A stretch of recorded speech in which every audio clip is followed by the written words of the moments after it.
حدیث میں ام المومنین عائشہ صدیقہ رضی اللہ تعالی عنہا فرماتی ہیں حضور علیہ الصلوۃ والسلام نے فرمایا لیس من احد یقع الطاعون. اب یہ کوارنٹین کی بات اس میں ہو رہی ہے، سیلف آئسولیشن کی، کہ کسی سے میل ملاقات، باہر آنا جانا، اجتماع اور گیدرنگ میں جانا بند کر دیا جائے اور گھر میں اپنے آپ کو محصور کر لیں.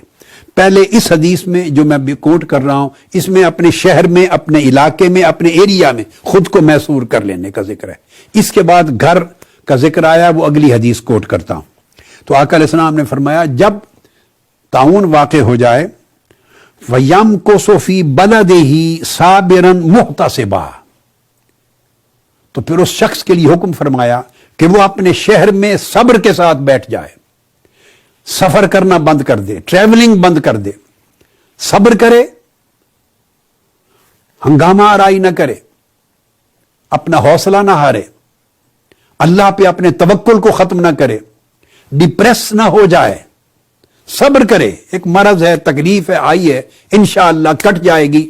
اگر اس کا علاج کیا گیا یا احتیاطی تدابیر کو بھرپور طریقے سے اڈاپٹ کیا گیا اور اللہ رب العزت سے مدد طلب کی گئی تو اللہ کی مدد آئے گی. الٹیمیٹلی وقت کٹ جائے گا. فرمایا فَيَمْكُثُ فِي بَلَدِهِ، وہ اپنے شہر میں پابند ہو کر بیٹھ جائے، صابراً محتسبا، صبر بھی کرے اور اللہ رب العزت کے بارگاہ سے فضل اور مدد و نصرت کا نیک گمان بھی کرے، امید کرے، اللہ کی طرف رجوع کرے اور اس کی مدد و نصرت کے اوپر اور اس کی بارگاہ سے اجر اور ثواب، صبر کے اجر اور ثواب کا طالب ہونے کا امیدوار رہے، اللہ کی طرف رجوع رکھے. یعلم انہ لا یصیبہ الا ما کتب اللہ لہ، یہ عقیدہ رکھتے ہوئے کہ جو اللہ کی طرف سے مقدر ہے وہ ہو جانا ہے، مگر رہے اپنے شہر میں محصور ہو کر بیٹھے. عقیدے کی حفاظت اپنی جگہ کی ہے کہ اللہ پر بھروسہ رکھے، اللہ پر توکل کرے، صبر کرے، اللہ سے نیک امید رکھے، اس کی رحمت کا یقین رکھے، مایوس نہ ہو، مگر پابند ہو کر محصور ہو کر بیٹھ جائے تاکہ لوگوں کے ساتھ اس کا انٹریکشن نہ رہے. یہ کوارنٹین کا حکم ہے، آئسولیشن کا حکم ہے. یہ تو ہے اجتماعی طور پر لوگوں کے لیے. تو فرمایا الا کان لہ مثل اجر شہید، اگر اس پر اجر شہید، اگر وہ صبر اور نیک گمان اور اللہ پر کامل بھروسے کے ساتھ وہ کوارنٹین ہو کے بیٹھ جائیں گے تو اللہ، اگر کسی کی موت بھی واقع ہو گئی تو اللہ پاک اس کو شہید کا اجر دے گا، اس کو شہداء میں شمار کرے گا. اور محدثین نے اس کی شرح میں یہ بھی لکھا ہے کہ اگر وہ بچ گیا مگر اس نے یہ نیک عمل کر لیا تھا، موت بعد میں کسی اور سبب سے واقع ہوئی تو تب بھی اللہ پاک اس کو شہداء میں شامل کرے گا، چونکہ اس نے اس حدیث نبوی پر عمل کر لیا تھا. صبر اور احتساب کے ساتھ وہ کوارنٹین ہو کے بیٹھ گیا تھا اپنے شہر میں اللہ پہ توکل کرتے ہوئے. یہ حدیث جیسے میں نے عرض کیا صحیح بخاری میں پھر کتاب الطب میں بھی آئی ہے، دوبارہ جو آئی ہے اس کا نمبر ہے 5734. اس کے الفاظ ہیں فَلَيْسَ مِنْ عَبْدٍ يَقَعُ الطَّاعُونُ فَيَمْكُثُ فِي بَلَدِهِ صَابِرًا. یہاں لفظ محتسباً کا نہیں ہے، ساتھ صرف صابرہ ہے.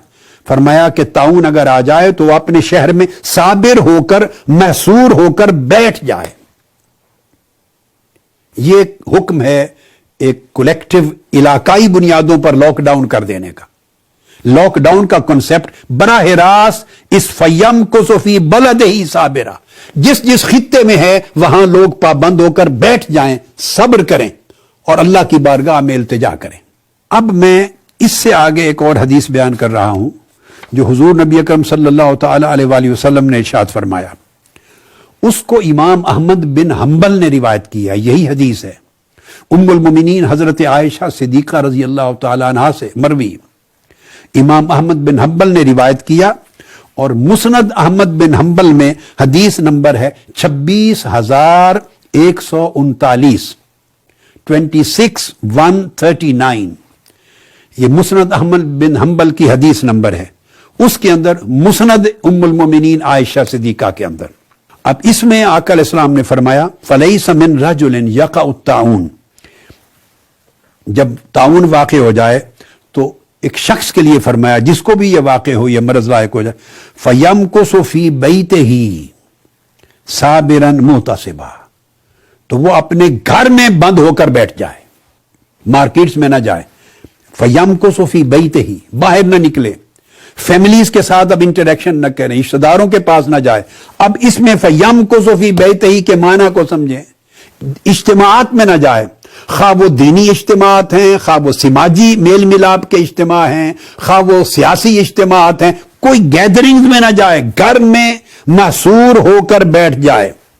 فَيَمْكُسُ کا مطلب یہ ہے کہ وہ جم کے بیٹھ جائے اور گھر سے باہر نہ نکلے، صابراً محتسبا، صبر کرتے ہوئے اور اللہ کی مدد کا انتظار کرتے اور اس کی رحمت اور اس کی بارگاہ سے شفا یابی پر کامل امید رکھتے ہوئے، اس کی رحمت پہ بھروسہ کرتے ہوئے، نیک گمان کرتے ہوئے اللہ کی بارگاہ سے، اور یہ عقیدہ رکھے کہ جو اللہ کی طرف سے منظور ہے وہ ہو جانا ہے، مگر میں اپنی احتیاط اور تدبیر کو حکم الہی کے تحت اور حکم رسول صلی اللہ علیہ وسلم کے تحت مکمل طور پہ بروئے کار لا رہا ہوں۔